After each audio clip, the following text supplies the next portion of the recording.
السلام علیکم ناظرین، امید کرتی ہوں کہ آپ سب خیریت سے ہوں گے۔ آج ہم بات کرنے جا رہے ہیں بنی اسرائیل کی سرکشی اور ان کے سروں پر کوہ طور کا معلق ہونا۔ جیسا کہ ہم سب جانتے ہیں، بنی اسرائیل کی قوم شروع سے ہی سرکش اور بدعمالیوں کا شکار رہی۔ اسی لیے اللہ تعالیٰ نے وقتاً فوقتاً ان کی طرف اپنے بے شمار رسول اور پیغمبر بھیجے تاکہ یہ لوگ ہدایت پا سکیں اور نیکی کا راستہ اختیار کر سکیں۔ مگر جوں جوں وقت گزرتا گیا، اس قوم کی بدعمالیاں اور نافرمانیاں بڑھتی چلی گئیں، جس کی وجہ سے انہوں نے اللہ تعالیٰ کے عذاب کو بلاوا دیا اور یوں ان کا اپنا بنانے والا رب یعنی کہ اللہ تعالیٰ ان سے ناراض ہو گئے۔ تو اس واقعے کے تفصیلات کچھ یوں ہیں، جسے آج ہم قرآن و سنت کی روشنی میں بیان کرنے جا رہے ہیں۔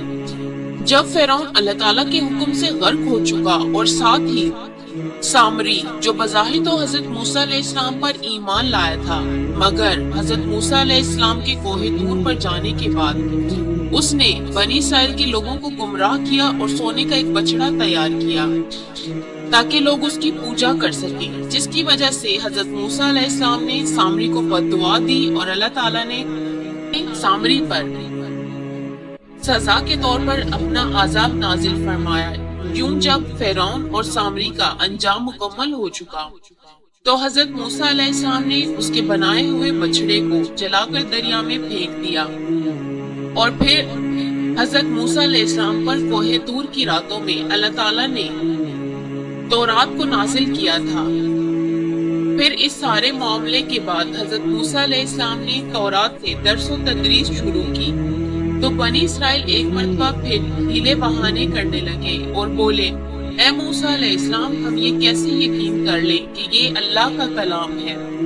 ہو سکتا ہے کہ تم نے خود ہی بنا لیا ہو۔ اس صورتحال پر حضرت موسیٰ علیہ السلام نے ایک بار پھر اللہ سے رجوع کیا۔ اللہ تعالیٰ نے فرمایا، اے موسیٰ علیہ السلام، اس قوم کے منتخب افراد کو لے کر کوہ طور پر آ جاؤ تاکہ ہم ان کو اپنا کلام سنا دیں اور انہیں یقین آ جائے کہ یہ کلام ہمارا ہے۔ حضرت موسیٰ علیہ السلام نے ان میں سے 70 سرکردہ افراد کو چنا اور پھر انہیں ساتھ لے کر کوہ طور پر چلے گئے، اور جب اپنے کانوں سے اللہ کا کلام انہوں نے سن لیا تو بولے، جب تک ہم اللہ کو خود سے نہ دیکھ لیں تو کیسے یقین کر لیں؟ ان کی اس ہٹ دھرمی اور سرکشی پر کوہ طور لرز اٹھا اور اوپر سے شدید بجلی کڑکی، جس کی دہشت سے یہ سب بظاہر مردہ ہو کر گر پڑے۔ حضرت موسیٰ نے اللہ تعالیٰ سے دعا کی، جس پر اللہ تعالیٰ نے ان سب کو دوبارہ کھڑا کر دیا۔ پھر یہ سب گڑ گڑا کر دوڑنے لگے۔ اللہ تعالیٰ نے ان کی دعا قبول کر لی۔ یہ لوگ قوم کے پاس واپس آئے اور توحید اور حضرت موسیٰ علیہ السلام کی رسالت کی گواہی دی، مگر کچھ دن ہی گزرے تھے کہ حسب عادت پھر شرک میں مبتلا ہو گئے۔ اس مرتبہ اللہ تعالیٰ نے ان کے سروں پر کوہ طور کو معلق فرما دیا۔ قرآن پاک میں ارشاد ہے، اور جب ہم نے تم سے وعدہ لیا اور تم پر پہاڑ طور کو لا کھڑا کر دیا اور حکم دیا کہ جو کتاب ہم نے تم کو دی ہے اس کو مضبوطی سے پکڑے رہو اور جو کچھ اس میں ہے اسے یاد رکھو تاکہ عذاب سے محفوظ رہو۔ سورہ البقرہ آیت نمبر 63۔ بنی اسرائیل اپنے سروں پر کوہ طور کو دیکھ کر بہت زیادہ خوفزدہ ہو گئے کہ کہیں اس بڑے پہاڑ کے نیچے دب کر ہم ختم نہ ہو جائیں۔ چنانچہ وہ سب کے سب سجدے میں گر کر توبہ و استغفار کرنے لگے۔ پھر حضرت موسیٰ علیہ السلام کی درخواست پر اللہ تعالیٰ نے ایک بار پھر انہیں معاف کر دیا۔ اللہ رب العزت نے حضرت موسیٰ علیہ السلام کو ارض مقدسہ یعنی کہ ملک شام جانے اور اپنی باپ دادا کی سرزمین کافروں سے چھڑوانے کا حکم دیا۔ حضرت موسیٰ علیہ السلام بنی اسرائیل کو لے کر وہاں پہنچ گئے۔ اس وقت وہاں پر قوم جبارین کا قبضہ تھا۔ یہ لوگ عجیب خوفناک شکل و صورت اور ہیبت ناک قد و قامت کے مالک تھے۔ ان کے ظلم و ستم اور قہر و جبر کی داستانیں عام تھیں۔ بنی اسرائیل نے جب شہر سے باہر ان کے حالات سنے تو وہ لوگ شہر میں داخل ہونے سے ڈرے۔ اور ان سے جہاد کرنے سے بھی انکار کر دیا۔ وہ بولے کہ موسیٰ علیہ السلام جب تک وہ لوگ وہاں ہیں ہم ہرگز بھی وہاں نہیں جائیں گے۔ اگر لڑنا اتنا ہی ضروری ہے تو نعوذ باللہ آپ علیہ السلام اور آپ علیہ السلام کا پروردگار جا کر ان سے لڑائی کر لے، ہم تو یہیں بیٹھے ہیں۔ سورہ المائدہ آیت نمبر 24۔ حضرت موسیٰ علیہ السلام اپنی قوم کی تمام تر نافرمانیوں اور بےہودگیوں کو اب تک بڑے صبر و تحمل سے برداشت کرتے چلے آئے تھے اور ان کے لیے دعا گو رہتے تھے اور اللہ تعالیٰ سے انہیں معافی بھی دلوا دیتے، لیکن ان کے اس جواب پر آپ علیہ السلام بے حد غمگین اور رنجیدہ ہو گئے اور ان کے لیے بد دعا فرماتے ہوئے انہیں فاسقین کے نام سے پکارا۔ اللہ تعالیٰ نے اپنے رسول کی دعا قبول فرمائی اور انہیں مصر اور شام کے درمیان میدان طیہ میں قید کر دیا اور وہ 40 سال اس میدان میں بھٹکتے رہے۔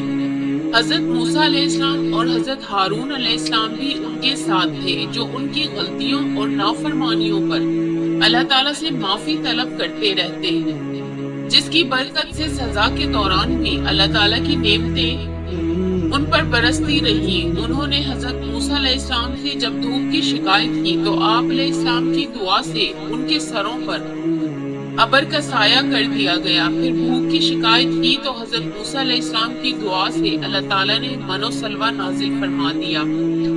من ایک قسم کے دانے تھے جو زمین میں پھیلے ہوئے تھے۔ بنی اسرائیل انہیں پیس کر روٹی بنا لیتے، جبکہ سلوہ ایک قسم کے پرندے تھے جو دریا کی طرف سے آتے تھے۔ مدتوں تک ان لوگوں نے من و سلوہ کھایا۔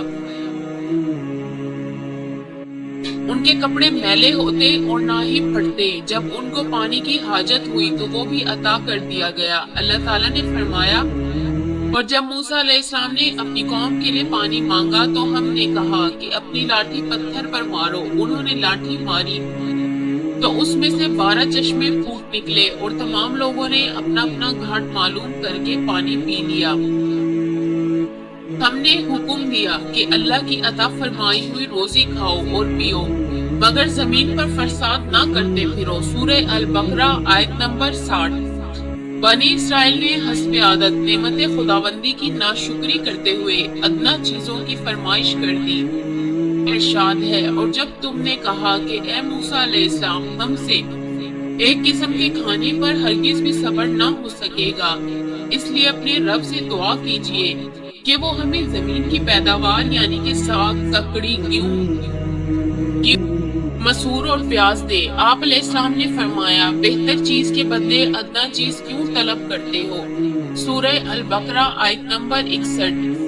وادی طیہ میں بنی اسرائیل کے ساتھ اللہ تعالیٰ کے 2 پیغمبر حضرت موسیٰ علیہ السلام اور حضرت ہارون علیہ السلام اور 2 نیک بندے حضرت یوشع بن نون اور حضرت کالب بن یفنہ بھی تھے، اور اللہ تعالیٰ نے ان کے طفیل بنی اسرائیل کو 40 سالہ قید اور سزا کے دوران بھی اپنی نعمتوں اور انعامات سے نوازتا رہا، اور اس پورے واقعے کی تفصیلات قرآن پاک کی سورہ بقرہ اور المائدہ میں موجود ہیں۔ اگر آپ کو آج کی ہماری ویڈیو پسند آئی ہو تو کائنڈلی ہمارے چینل کو سبسکرائب کر دیں، ویڈیو کو لائک اور شیئر کرنا مت بھولیے گا، ساتھ ہی بیل آئیکن کو بھی پریس کر دیں۔ شکریہ، اور ہماری اگلی آنے والی ویڈیو تک کے لیے اللہ حافظ۔